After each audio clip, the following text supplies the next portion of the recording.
Hey, it's Dr. Bob at New Life Counseling Center, and today's going to be a fun one if you're a Bible student. Here goes. So, what is the Torah? The first 5 books of the Bible: Genesis, Exodus, Leviticus, Numbers, Deuteronomy. That's the definition of Torah. Here's what's interesting. There's a lot more to it than that. Hebrew is an incredibly ancient language. Another one like that is Chinese. Another one like that is Egyptian.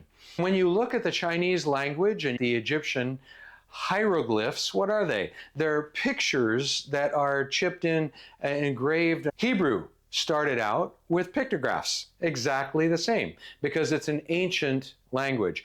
The rabbis today would claim that it was the original language. I don't know. I'm not a linguist. Then it develops into an alphabet, which gives you a lot more ability to communicate than simple pictures. Or does it? Do you think that pictures and hieroglyphs are primitive and the language that we have today is better? Think about this. What came upon the scene in linguistics just about 20 years ago? Emojis and memes. How about that? What comes around goes around. Now we communicate with emojis. And when you see certain emojis, a picture comes to mind. That's what language does.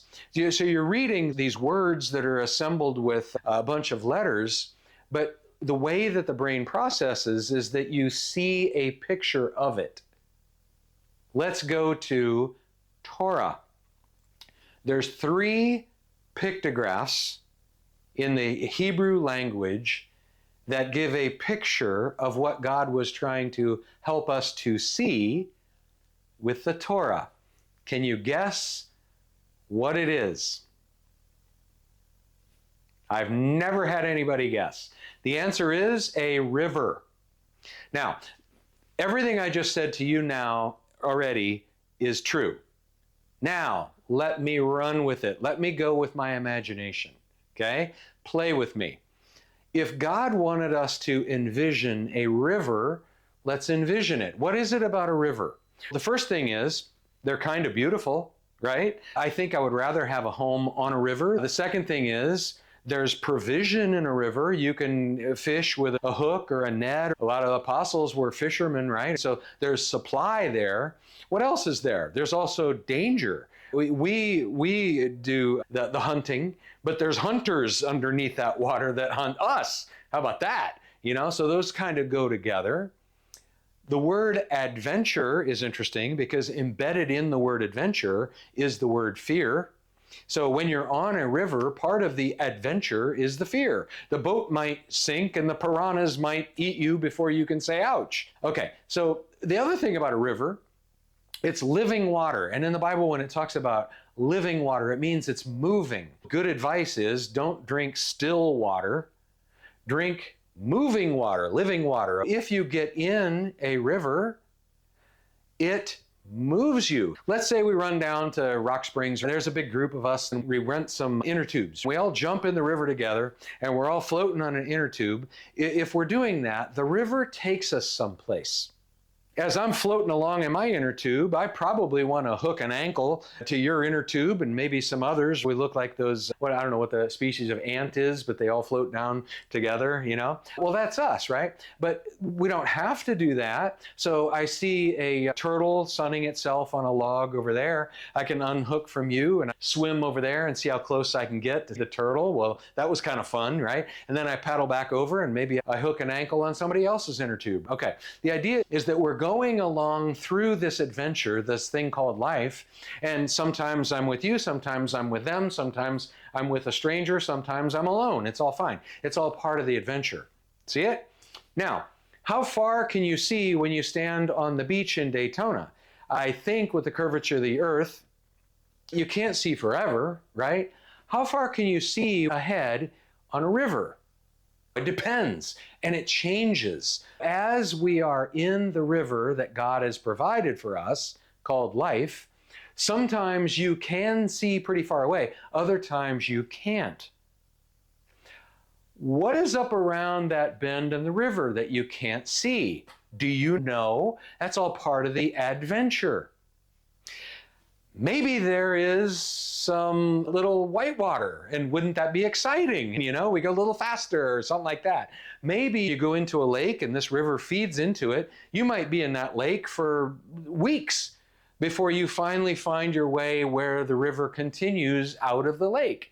That's the way life is. Sometimes you're in a circumstance for quite some time. Maybe what's around the corner is a waterfall, and it's terrible and tragic and you can't help it.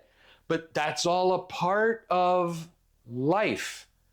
People get in accidents, people get diseases. It just happens. And sometimes it's to us, sometimes it's to others. Can you control it? No, you can't. But inside of you and inside of me is a desire to control it. And that's why we make swimming pools. Back of my house over here, I've got my own swimming pool because I wanted one, right? And let me tell you, that water is crystal clear because I take care of my water, right? And by looking in my swimming pool, I know there's no gators in there, okay? So I have safety, but now do I have provision? Are there fish in there that feed me? No, because you either get both or you get neither. When I get in my swimming pool, it doesn't move me either. When I get in, if I want to move, it's my effort. There's the spirit and the flesh, and what we create, what we long for, is safety. And with safety, we don't get provision, we don't get adventure. And it's an effort for us to move to the next place. You see it? In the scriptures, it talks about building with stones, not bricks. Bricks were what the Israelites had to make for their slave masters in Egypt, right? Making bricks all day. What is brick? It's something that you build with, but it's man-made. Are any of the structures still there that were made of bricks? Answer, no. But think pyramids. Pyramids are made with stones, right? Who made stones? God did. What is the life that God designed for us? There is danger, but with that comes provision, adventure, and connection. If you're walking in the Spirit, you're letting God take you on the adventure instead of staying in the safety of your swimming pool.